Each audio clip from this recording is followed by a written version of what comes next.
Salut les gens. Bonjour à tous. Aujourd'hui, coup de cœur. Sur les méchants de MHA. Ah ouais, carrément, un machin. Ok. Tu dis My Hero. Maintenant, toi part. On va pour ceux qui connaissent pas, c'est My Hero Academia. Voilà, c'est pour les puristes, hein, excusez-nous. Les puristes, du coup, ils diraient beaucoup No Hero Academia.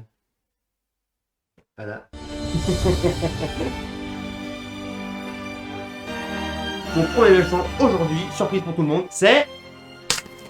Dabi. Oh my god. Non. Voilà, un peu plus, c'est un autre factus. Dabi, qui c'est C'est un méchant donc, qui apparaît après la réalisation de Stain. Il intègre donc la Ligue des super vilains. Ensuite, on va l'apercevoir au camp d'été des secondes de Yue, où là, du coup, il va être à la tête de l'attaque. Ensuite, il va y avoir l'arc sur les super vilains, qui est passé en animé, qui a été très rushé, mais vachement développé dans le manga, enfin bref. Où là, du coup, on va voir que son alter, il a des faiblesses, tout ça, enfin, on pense qu'il est un peu naze pour le coup. Malgré sa puissance, mais qu'il a quand même beaucoup de faiblesses, qu'il peut pas l'utiliser longtemps, etc. Ouais, c'est juste qu'il est trop puissant en fait. C'est ça. Et ensuite, donc là attention, petit spoil pour ceux qui sont pas à jour dans le manga. Donc Dabi, c'est le fils aîné de Endeavor. Ah ouais, t'en vois direct. Oui, je m'en bats les Ok, couilles. ok.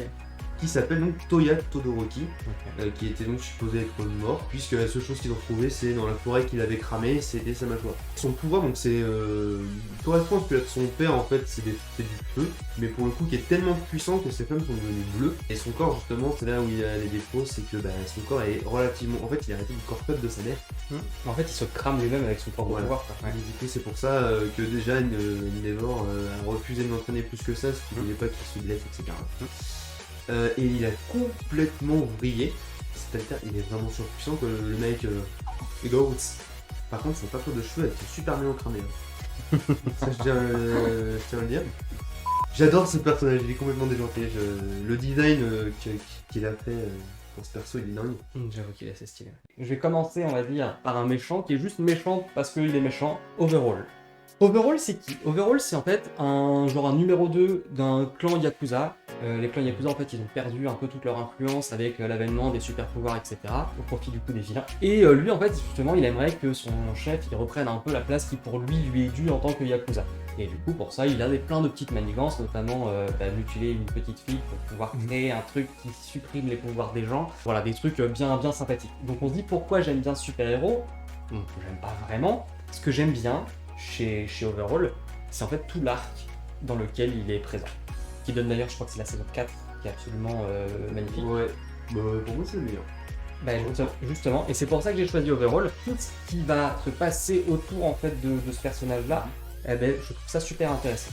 Déjà, c'est un méchant qui à un moment va se retrouver opposé à d'autres méchants, puisqu'il va s'opposer à la Ligue des Vilains. Donc ça, je trouve que déjà c'est intéressant aussi de voir des méchants s'opposer entre eux. Et ensuite, ça va créer une émulation entre Deku et Mirio, parce qu'ils vont tous les deux en fait avoir cette grosse volonté de vouloir sauver donc la petite Eri, qui donc est la victime de ce sac à merde. Le fait en fait que ça fasse vraiment du coup une grosse alliance de super-héros qui vont travailler sur un seul et même projet, et puis le raid du coup sur le territoire du coup des Yakuza, qui est oufissime avec des combats de malades. Déjà, le combat de Red Riot, pour moi, il est incroyable. Ah oui, il est voilà, enfin, Red Riot et Fat Gum, du coup, contre Rappa et l'autre, on sait que transmet le mec qui fait bouclier.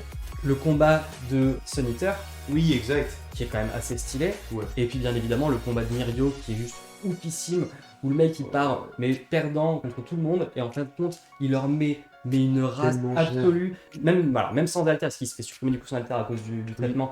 Même sans alter, du coup, il continue à protéger Eri de toutes ses forces et il y arrive.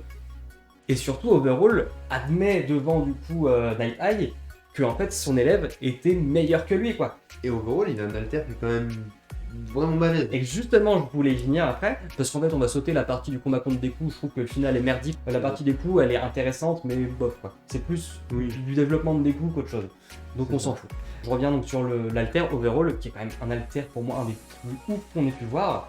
Qui a en gros la capacité de détruire et de reconstruire tout, même des gens, puisqu'à un moment du coup il s'intègre des bouts de ses copains pour récupérer leur pouvoir, etc. Même quand il fait ses expériences sur Eri, en fait il la décompose, il la recompose. Exactement, il a un alter qui est absolument oufissime. D'ailleurs je comprends même pas comment il s'est pas rentré dans le radar de All for One, parce que son alter quand même il est incroyable, et je pense d'ailleurs que c'est un des alters les plus puissants qu'on ait pu voir. Pour tout ce que ça a impliqué, tout ça, puis du coup la mort de Sir Night Eye, etc., l'évolution de certains personnages, le moment absolument incroyable de Mirio, fait que finalement, tout ça, je le dois à ce super vilain, qui même si je le hais pour tout ce qu'il a fait, subir notamment à Eri, permis de créer un putain de moment dans ce manga, et un des meilleurs moments d'ailleurs, comme tu dis tout à l'heure, le meilleur arc pour moi. C'est là où on reconnaît aussi les méchants, parce que du coup tu le détestes, donc il a fait son rôle de méchant jusqu'au bout. Ah mais c'est un bon méchant. C'est ça qui est bien. Je l'aime pas parce que j'aime pas les méchants, mais c'est un très bon méchant. Et maintenant pour mon deuxième, alors accrochez-vous. All for One. Non. Et non, c'est une Là, blague. c'est Toga Himiko, évidemment. Eh bien oui, c'est Himiko Tu m'as fait Toga. douter, mais... Bah j'aime bien ceux qui sont un peu baisés du bulbe. Ouais, bah on a compris déjà Dabi, Ouais. mais j'avoue qu'elle atteint un niveau de folie qui est pas mal. Contrairement à toi, je kiffe les méchants, moi. C'est mon petit... Voilà, c'est mon truc. Himiko Toga, nous l'apercevons à l'arrestation de Stein, tout comme Dabi. Donc elle intègre aussi cette organisation de vilains. Le seul moment en fait où elle va vouloir aimer quelqu'un, c'est quand la personne va être blessée. Tu vois, pleine de sang, regarde des coups quand elle l'aperçoit pour la première fois. Ah oui, il est cassé. Il est cassé de partout, et là elle est... Oh, elle Elle est tombe amoureuse de Ludo. quand on revoit son enfance, à un moment donné, elle est avec l'oiseau là, en train de sucer son temps, il est tout choupi, complètement baisé. Et si l'arc des vilains aussi, où là elle a un power-up de dingue, et il est super bien amené, en fait bah, elle fait pas que prendre l'apparence là pour le coup, elle prend le pouvoir carrément. Mais elle prend le pouvoir de Ochako, ouais. Et ce que j'ai kiffé, bah, c'est ça en fait, c'est que c'est du coup, on va dire son opposé à à Himiko, pardon, c'est Ochako pour le coup. Et du coup, c'est le premier pouvoir qu'elle arrive à utiliser à cette alors qu'il lui restait très peu de temps en fait, parce qu'elle est transformée à moitié. Et du coup, son alter il est aussi tout puissant quoi, parce que du coup, elle peut avoir des réserves de sang où elle veut et prendre tous les alters qu'elle veut. C'est vrai que c'est un bon power-up pour ce personnage-là. Ouais. Très joli, et puis bah, du coup, elle est aussi très esprit de groupe. Quand tu la vois avec Twilight. Ouais, elle tient beaucoup à ses camarades. Elle y tient, ouais.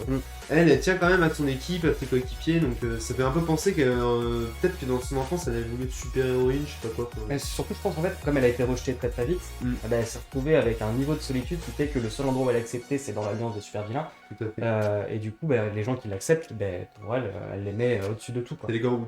Oui. Shit, les Goats.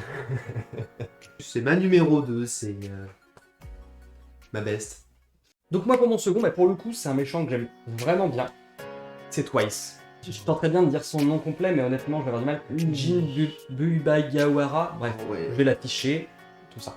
C'est un personnage donc, qui fait aussi partie de la Ligue des Super Vilains, qui a la capacité de se dupliquer ou de dupliquer d'autres gens. Le problème c'est qu'en fait quand ce pouvoir s'est déclaré pour la première fois, il s'est dupliqué en plein de fois, sauf qu'en fin de compte, il a fini par perdre un peu la boule et il se disait mais attends mais c'est lequel le vrai ? Et donc il a commencé à s'entretuer avec ses clones.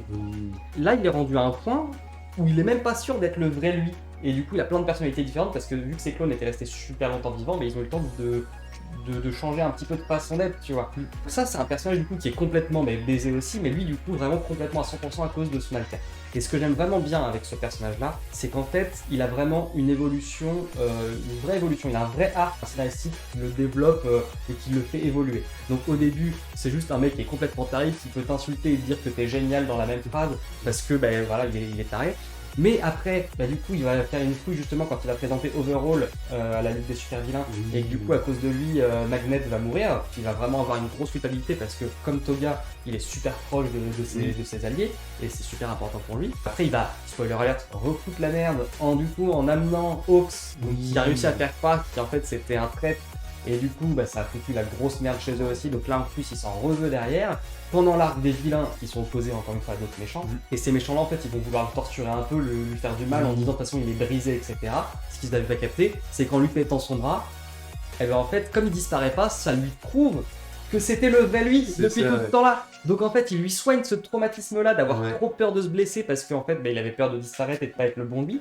Ils lui ont niqué ce traumatisme-là, ce qui fait que c'est devenu probablement un des éléments les plus dangereux de la Ligue des Vilains à ce moment-là, puisqu'en fin de compte, il fait un raz-de-marée de lui-même qui va tout fumer sur son passage. Enfin, vraiment, et c'est soigné par toute la Ligue en fait. Ouais, bien sûr. Bordel, quoi. Mais oui, non, mais clairement, c'est un des pouvoirs les plus dangereux parce qu'il est trop présent. D'ailleurs, spoiler, c'est tellement dangereux que Hawks il en arrive au point de l'éliminer parce qu'il est trop dangereux. Un personnage qui a une vraie éthique, on va dire, c'est-à-dire mes potes ça passe avant tout, je les aime et je fais tout pour eux. Il a un fond quand même un peu humain quoi. Voilà, il a un très bon fond.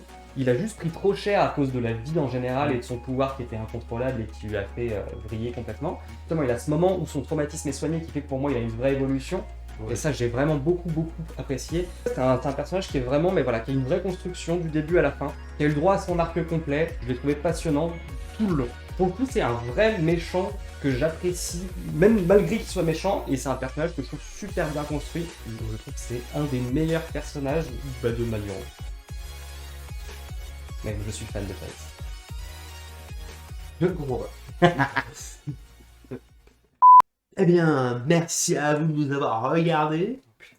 N'hésitez pas à nous dire, vous, les méchants que vous aimez bien, et expliquez bien dans les commentaires pourquoi j'ai raison que toi, c'est vraiment le meilleur des méchants. Moi, je suis pas d'accord déjà, donc j'attends ta commentaire.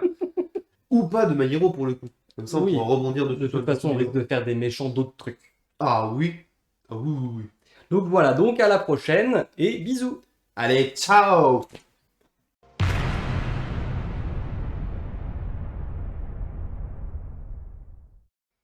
La prochaine fois, petit quiz Tokyo Revengers juste pour toi. Ouais, juste pour ma gueule. Et si tu n'y arrives pas, tu auras une belle petite conséquence qui me fera potentiellement rigoler. Ouais, je pense que c'est drôle. Je vais être bâtard du coup sur les questions. Ah ouais. Ouais.